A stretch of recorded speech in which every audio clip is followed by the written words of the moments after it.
الحمد للہ رب العالمین والصلاة والسلام علی محمد الامین فاعوذ باللہ من الشیطان الرجیم بسم اللہ الرحمن الرحیم۔ خواتین و حضرات، ہم سورہ شعراء کی آیت 136 سے درس کی ابتدا کر رہے ہیں۔ اس سے پیچھے ہود علیہ السلام کی دعوت بیان ہوئی۔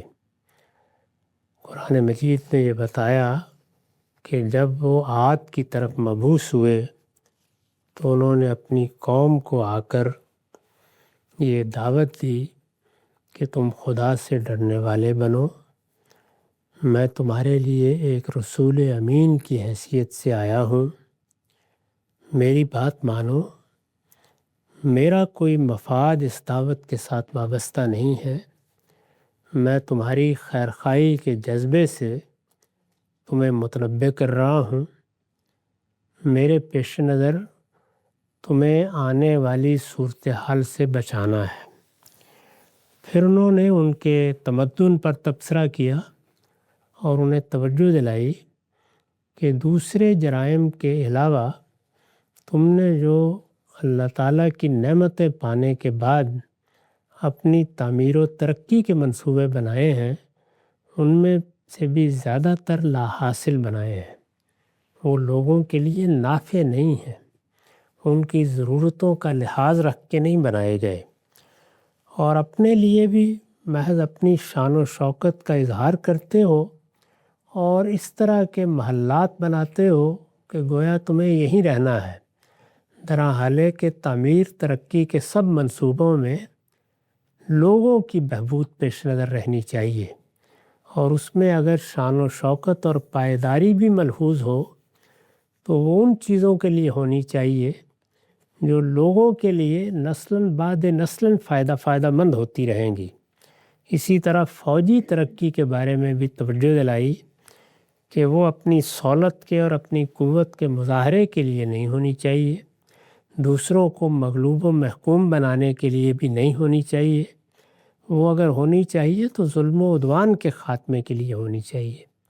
پھر اللہ تعالیٰ نے جو نعمتیں ان کو دی تھیں ان کی جانب متوجہ کیا، اور پھر اپنے اس اندیشے کا اظہار کیا تھا کہ انی اخاف علیکم عذاب یوم عظیم، کہ اس سب کے بعد بھی میں جب تمہارے کرتوتوں کو دیکھتا ہوں تو مجھے خیال ہوتا ہے کہ تم اتنا آگے جا چکے ہو کہ اب تمہارا لوٹنا آسان نہیں ہے۔ اس وجہ سے مجھے اندیشہ ہے کہ تم پر وہ ہولناک عذاب نہ آ جائے جو پیغمبروں کے حجت تمام کر دینے کے بعد ان کی قوموں پر آیا کرتا ہے۔ یہ ان کی دعوت کا خلاصہ ہے۔ انہوں نے اس طریقے سے اپنی قوم کو آ کر خبردار کیا اور اپنی پوری بات ان کے سامنے رکھ دی۔ ظاہر ہے کہ یہ بات انہوں نے وقتاً فوقتاً رکھی ہوگی، بار بار توجہ دلائی ہوگی۔ قرآن مجید کا عام طریقہ یہ ہے کہ وہ اس کا خلاصہ بیان کر دیتا ہے۔ قوم نے اس کا جواب کیا دیا؟ یعنی کیا وہ بات سننے کے لیے تیار ہو گئی؟ کیا اس نے ان کی بات پر کان لگائے اور اپنے طرز عمل پر نگاہ ڈالی؟ کیا یہ سمجھنے کی کوشش کی کہ یہ ہمیں کس چیز کی طرف متوجہ کر رہے ہیں؟ جس ہولناک انجام سے انہوں نے خبردار کیا تھا، کیا اس کے بارے میں کوئی توجہ ہوئی؟ ایسا نہیں ہوا۔ اور جس طریقے سے مختلف قوموں کا رویہ رہا ہے، انہوں نے بھی وہی رویہ اختیار کیا، اور دیکھیے کیا کہا۔ قالوا سواء علینا اوعظت ام لم تکن من الواعظین۔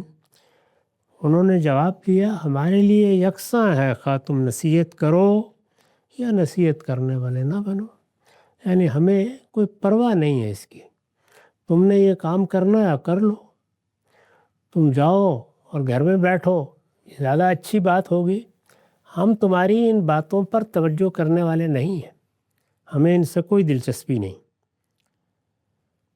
قالوا سواء علینا اوعظت ام لم تکن من الواعظین۔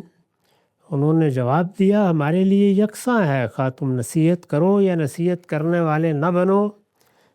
ان ھذا الا خلق الاولین، تم جو باتیں بنا رہے ہو یہ کچھ نہیں، یہی عادت اگلوں کی بھی رہی ہے۔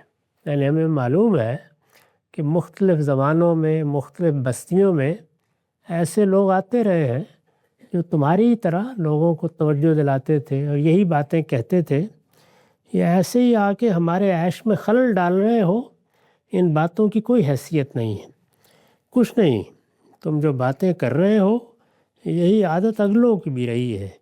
وَمَا نَحْنُ بِمُعَذَّبِينَ، یہ محض تمہارے ڈراوے ہیں، ہم پر ہرگز کوئی عذاب آنے والا نہیں۔ یعنی ایسا کچھ نہیں ہوگا، دنیا چل رہی ہے، صدیوں سے ایسے ہی چلتی آ رہی ہے، قومیں آتی رہی ہیں، ہم سے پہلے بھی بہت سی قومیں اسی طریقے سے یہی رویے اختیار کرتی رہی ہیں۔ کیا ان پر عذاب آ گیا تھا؟ ہمیں اس طرح کے ڈراوے نہ سناؤ۔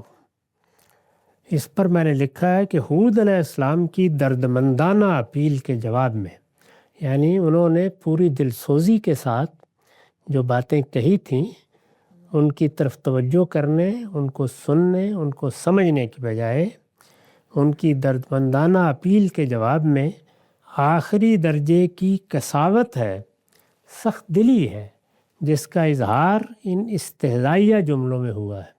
یعنی یہ جملے سادہ نہیں ہیں بلکہ ان میں استہزاء ہے، مذاق اڑانے کا انداز ہے کہ یہ کیا تم نے ہمارے سامنے آ کے واز کہنا شروع کر دیا ہے اور اس طرح ہمارے عیش میں خلل ڈال رہے ہو، اپنے گھر میں جا کے بیٹھو۔ ہود علیہ السلام کی دردمندانہ اپیل کے جواب میں آخری درجے کی قساوت ہے، جس کا اظہار ان استہزائیہ جملوں میں ہوا ہے۔ مطلب یہ ہے کہ اپنے گھر بیٹھو، ہمیں تمہاری نصیحتوں کی کوئی ضرورت نہیں ہے۔ یہ جو جملہ ہے کہ او استم لم تکم من الواعظین، اس جملے میں یہی مضمون چھپا ہوا ہے کہ ہمیں تمہاری نصیحتوں کی کوئی ضرورت نہیں ہے۔ مذہب و اخلاق کے علمبردار اس سے پہلے بھی اسی طرح عذاب کی دھمکیاں دیتے رہے ہیں، یعنی لوگوں کا عیش اسی طرح مقدر کرتے رہے ہیں اور ان کو کہتے رہے ہیں کہ عذاب آ جائے گا۔ قومیں آتی ہیں، قومیں چلی جاتی ہیں، کون سا عذاب آ گیا؟ لیکن یہ دھمکیاں نہ پہلے کبھی پوری ہوئی ہیں نہ اب پوری ہوں گی۔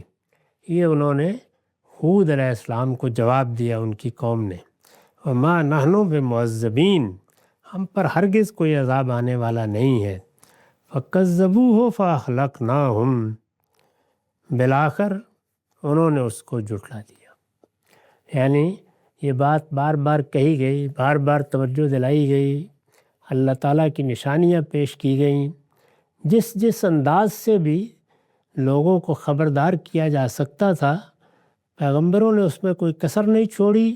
ہود علیہ السلام نے بھی اپنا حق ادا کر دیا، لیکن نتیجہ وہی نکلا جس کا انہیں پہلے بھی اندیشہ تھا کہ فَكَذَّبُوهُ، انہوں نے ان کو جھٹلا دیا، صاف صاف کہہ دیا کہ ہم تمہاری بات ماننے کے لیے تیار نہیں ہیں۔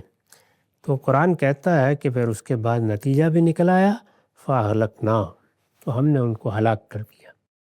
یہ اسی ہلاکت کا بیان ہے جو پیغمبروں کے اتمام حجت کے بعد قوموں کا مقدر ہے۔ اللہ تعالیٰ نے بہت وضاحت کے ساتھ اپنا یہ قانون بیان کر دیا ہے کہ دنیا میں کسی قوم کے لیے بھی دوام نہیں ہے۔ ہر قوم دنیا کے اسٹیج پر آئے گی، اپنا کردار ادا کرے گی، اس کو بہرحال ختم ہو جانا ہے۔ یہ دنیا اسی اصول پر چل رہی ہے، تلک الایام نداولها بین الناس، دنیا کی قومیں ایک ایک کر کے دنیا کے اسٹیج پر نمودار ہوتی ہیں، منصہ عالم پر آتی ہیں اور اس کے بعد ہلاکت کے حوالے ہو جاتی ہیں۔ لیکن وہ تو طبعی قوانین کے تحت ہو رہا ہے، جیسے لوگ پیدا ہوتے ہیں، عنفوان شباب کو پہنچتے ہیں، بڑی عمر تک پہنچ کے کچھ وقت گزارتے ہیں اور پھر اس کے بعد موت کے حوالے ہو جاتے ہیں۔ تو قوموں پر عام طور پر یہ صورت تو ہوتی رہتی ہے، لیکن جب اللہ کے رسول آ جاتے ہیں تو پھر ان قوموں کے لیے عدالت لگ جاتی ہے، پھر ان کا فیصلہ اسی دنیا میں سنا دیا جاتا ہے، اور وہ ان رسولوں کی طرف سے اتمام حجت کے بعد گویا ان کے سر پر منڈلاتا ہوا عذاب بن جاتا ہے۔ پھر آج آیا یا کل جایا، اس نے آنا ہی ہوتا ہے۔ تو اس وجہ سے یہاں یہ فرمایا کہ فَكَذَّبُوهُ، جیسے ہی تکذیب ہو گئی، جیسے ہی جھٹلا دیا گیا، جیسے ہی یہ واضح ہو گیا کہ اب یہ ماننے کے لیے تیار نہیں ہے، تو فَأَهْلَكْنَاهُمْ، ہم نے ان کو ہلاک کر دیا۔ تو یہ دوسری ہلاکت کا بیان ہے جو عذاب کی صورت میں ہوتی ہے، اور جس کی قرآن مجید یہاں تاریخ سے مختلف مثالیں پیش کر کے قریش مکہ کو یہ بتا رہا ہے کہ تمہارے لیے بھی یہی عدالت لگ گئی ہے، اس کا نتیجہ نکلنے والا ہے۔ پھر جس طریقے سے ہر سرگزشت کے آخر میں ایک ترجیح کی آیت آتی ہے، اسی طریقے سے یہاں بھی یہ آیت آئی ہے، اور فرمایا ہے کہ ان فی ذالک لآیہ وما کان اکثرہم مومنین وان ربک لہو العزیز الرحیم۔ اس میں یقیناً بہت بڑی نشانی ہے، یعنی اگر تم اس سرگزشت کو سنو اور یہ دیکھو کہ ایک قوم کے ساتھ کیا معاملہ ہوا، اور وہ قوم تمہارے علاقے کی پرانی قوموں میں سے ہے، اس کی تاریخ سے تم واقف ہو، تو تمہارے لیے اس میں غور و خوض کا بڑا سامان ہے، اس میں عبرت کا سامان ہے، تم اس سے چاہو تو نصیحت حاصل کر سکتے ہو، اس میں بڑی نشانی ہے۔ ان فی ذالک لآیہ وما کان اکثرہم مومنین، لیکن ان میں سے اکثر ماننے والے نہیں، یعنی کچھ لوگوں کو تو اللہ توفیق دے ہی دیتا ہے، لیکن فرمایا کہ اکثریت نے فیصلہ کر لیا ہے کہ ہم نہیں مانیں گے۔ اور اس کے بعد توجہ دلائی وَإِنَّ رَبَّكَ لَهُوَ الْعَزِيزُ الرَّحِيمُ، اور تیرا پروردگار اس میں کچھ شک نہیں کہ وہ زبردست بھی ہے اور نہایت مہربان بھی۔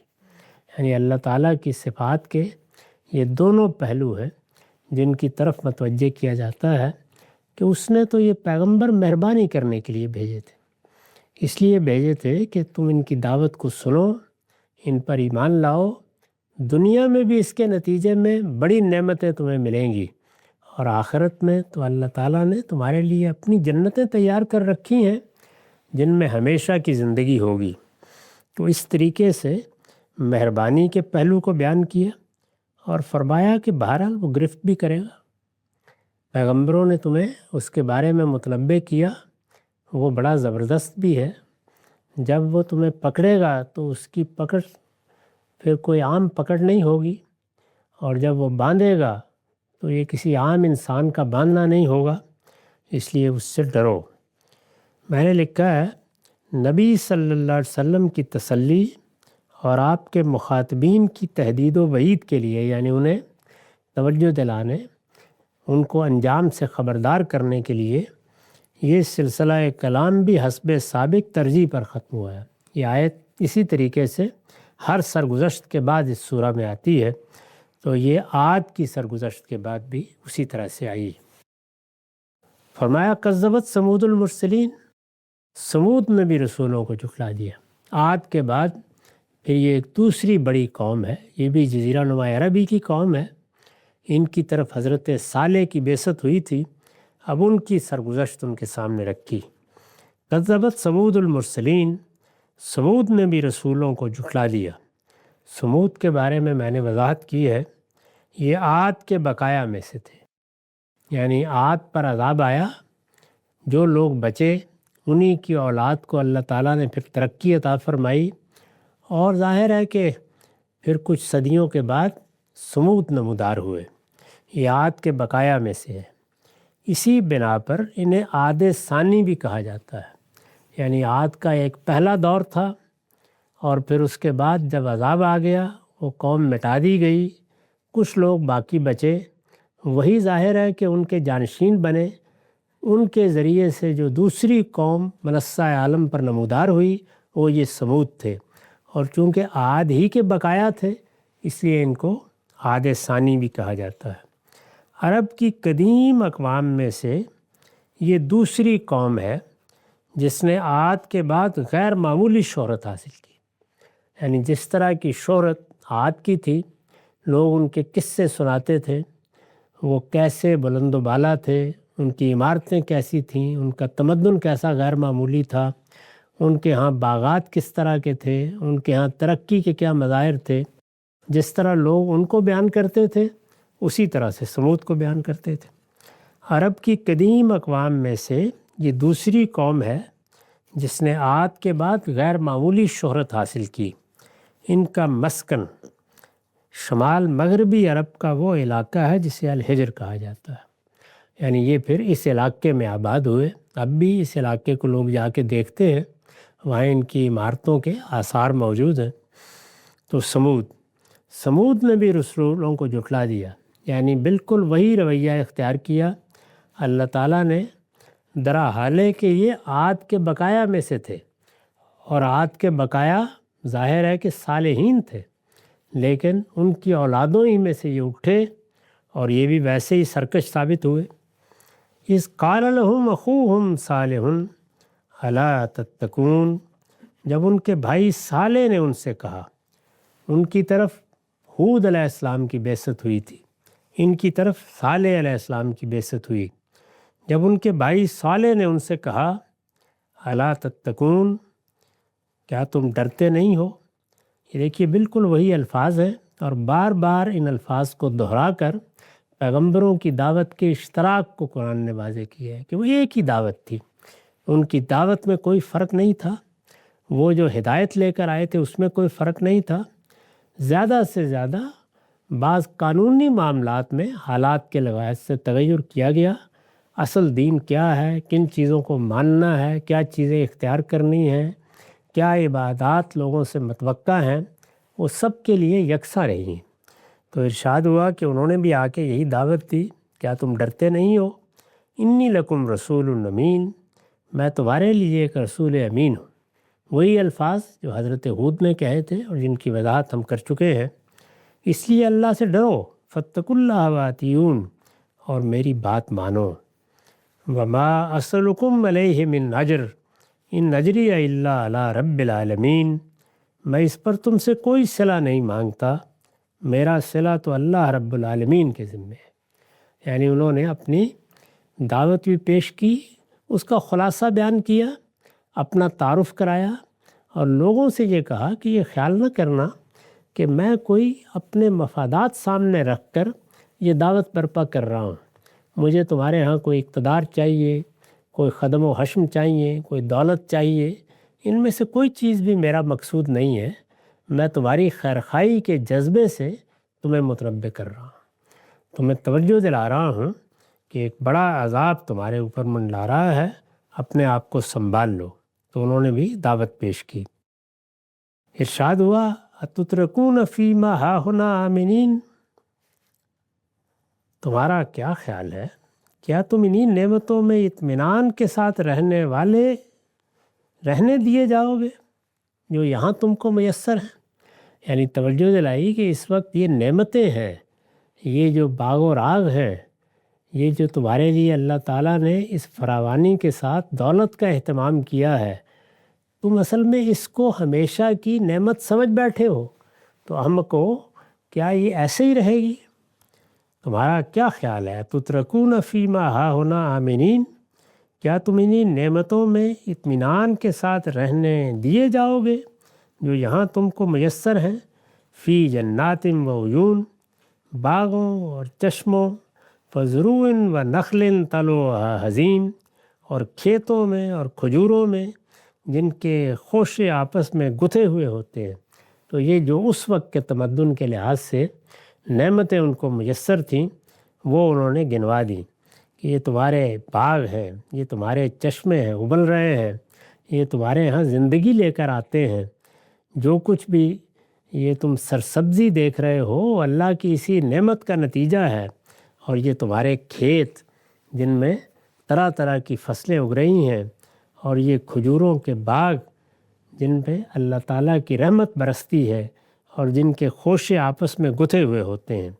تو جتنی چیزیں بھی ان کے لیے توجہ کا باعث ہو سکتی تھیں، جن نعمتوں کو وہ شب و روز دیکھتے تھے، جن کے لیے متوقع رہتے تھے، اور جو ملتی تھیں تو یہ سمجھتے تھے کہ گویا یہ ان کا استحقاق ہے۔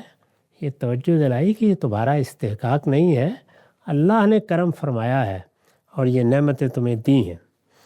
اس پر میں نے وضاحت کی ہے، یہ اس خوشحالی اور رفاہیت کا بیان ہے، یعنی یہ باغ، یہ چشمے، یہ کھیت، یہ کھجور، یہ ان کے خوشے، تو تو ان کی طرف توجہ مبذول کرائیے. دیکھو ذرا اوپر دیکھو، گرد و پیش میں دیکھو، اللہ نے تمہیں کیا کچھ دے رکھا ہے. یہ اس خوشحالی اور رفاہیت کا بیان ہے، یعنی خوشحالی کی تصویر کھینچی ہے جو خدا نے اس قوم کو عطا کر رکھی تھی. اور دنیا کی اکثر قوموں کی طرح یہی خوشحالی اور رفاہیت اس کی غفلت، سرکشی اور خدا سے بے نیازی کا باعث بن گئی تھی. یعنی یہ خوشحالی، یہ رفاہیت، یہ نعمتیں، یہ دولت ہونا تو یہ چاہیے تھا کہ اس قوم کے خدا کی طرف زیادہ رجوع کا باعث بنتی. وہ یہ نعمتیں پا کر یہ خیال کرتے کہ پروردگار نے ہم پر عنایت فرمائی ہے تو ہم بھی اپنا سر نیاز اس کے سامنے جھکا دیں.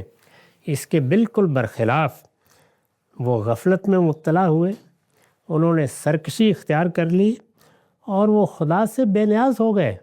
یہ پرواہ ہی نہیں رہی کہ ہمارا کوئی خالق ہے، ہم اس کے بندے ہیں، ہمیں ایک دن مسئول ہونا ہے، ہم جواب دہ ٹھہرائے جائیں گے.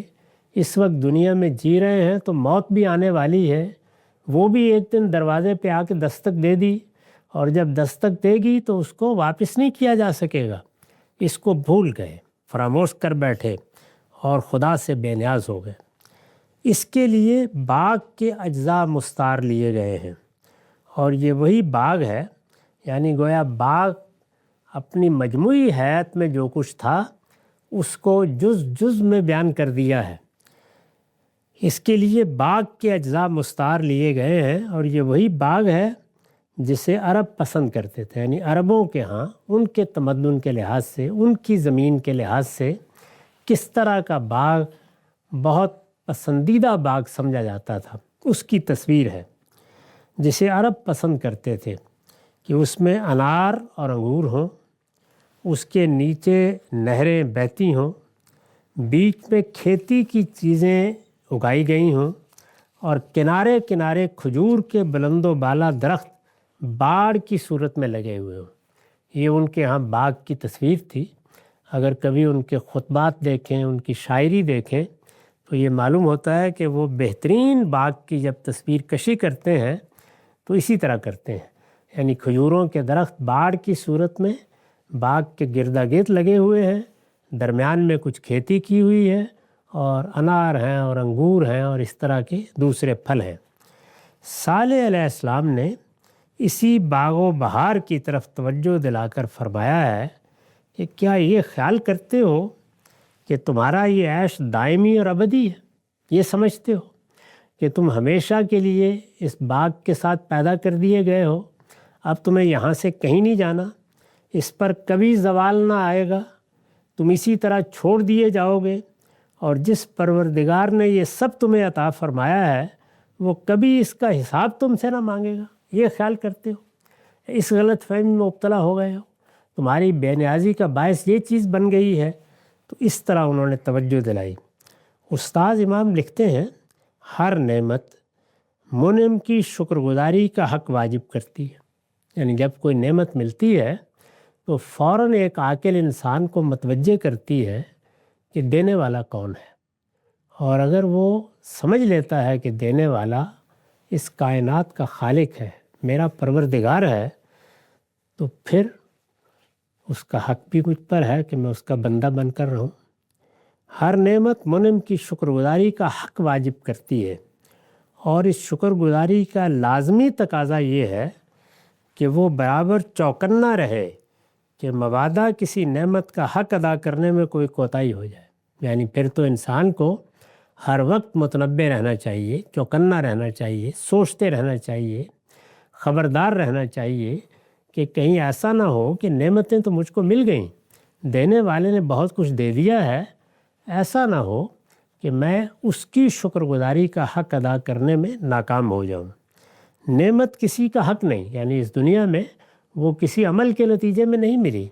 نعمت کسی کا حق نہیں بلکہ منعم کی طرف سے ایک امانت ہے. دینے والے نے یہ نعمت امانت کے طور پر دی ہے. اس دنیا میں ہر چیز امانتی کے طور پر ملی ہے. اس وجہ سے جس کی تحویل میں جتنی ہی زیادہ امانت ہو اس کو اتنا ہی زیادہ فکر مند اور بیدار رہنا چاہیے. یعنی جتنی دولت ملے جیسا اقتدار ملے تو یہ سمجھنا چاہیے کہ ایک بڑی امانت میرے سپرد کی گئی ہے اور اب مجھے بیداری کے ساتھ اس کا حق ادا کرنا ہے۔ اگر کوئی شخص نعمت پا کر نچنت ہو کر سو رہے کہ یہ نعمت اس کا حق ہے اور وہ اس میں عیش کرنے کے لیے پیدا ہوا ہے تو وہ نہایت احمق ہے، یعنی یہ محض حماقت ہوگی۔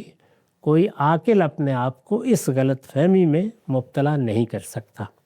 تو اس طریقے سے گویا قرآن مجید نے یہ توجہ دلائی ان کو کہ یہ باغ، یہ چشمے، یہ کھیت، یہ کھجوروں کے درخت، یہ ان کے خوشے، یہ سب کیا ہے؟ تم سمجھتے ہو کہ یہ نعمتیں تم کو مفت میں دے دی گئی ہیں اور اب تم سے کوئی سوال نہیں ہوگا؟ تمہارا کیا خیال ہے؟ کیا تم انہی نعمتوں میں اطمینان کے ساتھ رہنے دیے جاؤ گے جو یہاں تم کو میسر ہیں، باغوں اور چشموں اور کھیتوں میں اور کھجوروں میں جن کے خوشے آپس میں گتھے ہوئے ہوتے ہیں؟ اور فرمایا وَتَنْحِتُونَ مِنَ الْجِبَالِ بِيُوتًا فَارِحِينَ، اور پہاڑوں کو کھود کر اسی طرح فخر جتاتے خوش گھر بناتے رہو گے۔ یعنی جس طریقے سے وہ پہاڑوں کے اندر گھر بناتے تھے وہ اب دیکھے جا سکتے ہیں جا کے، اور یہ سمجھتے تھے کہ ہم نے بڑا مارکا مارا ہے، فخر بھی جتاتے تھے اور اپنی خوشی کا اظہار بھی کرتے تھے۔ تو فرمایا کہ کیا یہی کرتے رہو گے؟ یہی تمہارے سامنے زندگی کی غایت رہے گی؟ اس پر میں نے لکھا ہے پہاڑوں کو تراش کر گھر بنانے کے فن میں یہ لوگ جس کمال کو پہنچے ہوئے تھے اس کے آثار آج بھی مدائن صالح میں موجود ہیں۔ وہ علاقہ اب بھی موجود ہے، اس کو مدائن صالح کہا جاتا ہے۔ وہاں جا کے دیکھا جا سکتا ہے کہ کس طرح انہوں نے پہاڑوں کو تراش کر کھود کر ان میں گھر بنائے تھے۔ یہ آثار ہزاروں ایکڑ کے رقبے میں پھیلے ہوئے ہیں اور کم و بیش ویسے ہی ہیں جیسے ہندوستان میں ایلورا، اجنتا اور بعض دوسرے مقامات میں پائے جاتے ہیں۔ ہندوستان میں بھی اس طرح کے آثار ہیں اور یہ آثار سرزمین عرب میں دیکھے جا سکتے ہیں۔ تو ارشاد فرمایا کہ کیا یہی کرتے رہو گے اور پہاڑوں کو کھود کر اسی طرح فخر جتاتے خوش گھر بناتے رہو گے؟ یعنی یہی تمہارے شب و روز رہیں گے، اسی طرح سے موت کے حوالے ہو جاؤ گے؟ کیا خیال کرتے ہو؟ فَاتَّقُوا اللَّهَ وَأَطِیعُونِ، سو اللہ سے ڈرو اور میری بات مانو۔ یعنی وہی بات جو حضرت ہود نے کہی تھی، صالح علیہ السلام نے بھی وہی بات فرمائی اور توجہ دلائی کہ وَلَا تُطِیعُوا أَمْرَ الْمُسْرِفِینَ، اور ان حد سے گزر جانے والوں کی بات نہ مانو، الَّذِینَ یُفْسِدُونَ فِی الْأَرْضِ وَلَا یُصْلِحُونَ، جو زمین میں فساد برپا کرتے ہیں اس کی اصلاح نہیں کرتے۔ تو دونوں پہلوؤں کی طرف توجہ دلا دی۔ ایک یہ کہ تم کن چیزوں میں مگن ہو، تم نے اپنے لیے کیا چیز اختیار کر لی ہے؟ گھر بنا رہے ہو، عمارتیں تعمیر کر رہے ہو، اس میں خوش اپنی کامیابیوں پر فخر جتاتے ہو، کیا یہی ہے؟ آیت میں فارحین کا لفظ بھی قابل توجہ ہے، یعنی یہ خوش گھر بناتے کو فارحین کے لفظ سے تعبیر کیا ہے۔ یہ اسی ذہنیت کے ایک دوسرے پہلو کو نمایاں کرتا ہے جو اوپر لفظ آمنین سے واضح ہوتی ہے، یعنی احساس تفاخر سے، دوسروں پر فخر جتانے کے احساس سے مگن اور اپنے طرز عمل کے نتائج و عواقب سے بالکل بے پرواہ، ہم جو کر رہے ہیں اس کے نتیجے پر غور کیے بغیر لگے ہوئے ہیں۔ در حقیقت یہی وہ چیز ہے جو تعمیر و ترقی کو معاشرے اور تمدن کے لیے ناسور بنا دیتی ہے، یعنی تعمیر و ترقی بجائے اس کے کہ معاشرے کے لیے عافیت کا باعث بنے، وہ ناسور بن جاتی ہے۔ ورنہ مادی ترقی کوئی جرم نہیں ہے اور نہ فلک بوس عمارتیں بنانا لازماً کسی فساد کی نشانی ہے۔ یہ صحیح وقت پر بنائی جائے، یعنی جب قوم میں عمومی خوشحالی ہو، جب غریبوں کے جھونپڑے بھی کچھ پختہ ہو جائیں پھر بنائی جائیں، تو سیدنا سلیمان علیہ السلام کے سرہن ممرد من قواریر کی طرح حق و باطل میں امتیاز اور معرفت الہی کا ذریعہ بن جاتی ہیں۔ یعنی اگر عمارتیں وقت پر بنائی جائیں صحیح مقاصد کے لیے بنائی جائیں تو وہ خدا کے دین کی دعوت کا ذریعہ بنتی ہیں، لیکن یہ لوگ جس طرح بنا رہے تھے یہ اس پر تنقید کی ہے۔ اور پھر یہ بتایا ہے کہ ایک طرف میری دعوت ہے، وہ دعوت کیا ہے؟ یہ کہ تم اللہ سے ڈرو اور میری بات مانو۔ دوسری طرف وہ لوگ ہیں جو زمین میں فساد برپا کرتے ہیں اور اس کی اصلاح نہیں کرتے۔ یہ فساد برپا کرتے ہیں، میں نے لکھا ہے اس سے مراد وہی رویہ ہے جو پیچھے اذا بطشتم جبارین کے الفاظ میں بیان ہوا ہے۔ قوت ملی، طاقت ملی تو لوگوں کو محکوم کرنے اور مغلوب کرنے کے لیے نکل کھڑے ہوئے، اور یہ کہ اصلاح نہیں کرتے، یعنی اس میں لوگوں کو بھلائی کی تلقین نہیں کرتے اور نہ دوسروں کی حق تلفی اور ان پر تعدی سے انہیں روکتے ہیں۔ یہ وہی تقاضا ہے جسے قرآن امر بالمعروف اور نہی عن المنکر سے تعبیر کرتا ہے۔ یعنی قرآن مجید نے بتایا ہے کہ اللہ کی نعمتیں ملیں تو معروف اور بھلائی کی تلقین کرنے والا بننا چاہیے اور لوگوں کو برائی سے روکنے والا بننا چاہیے۔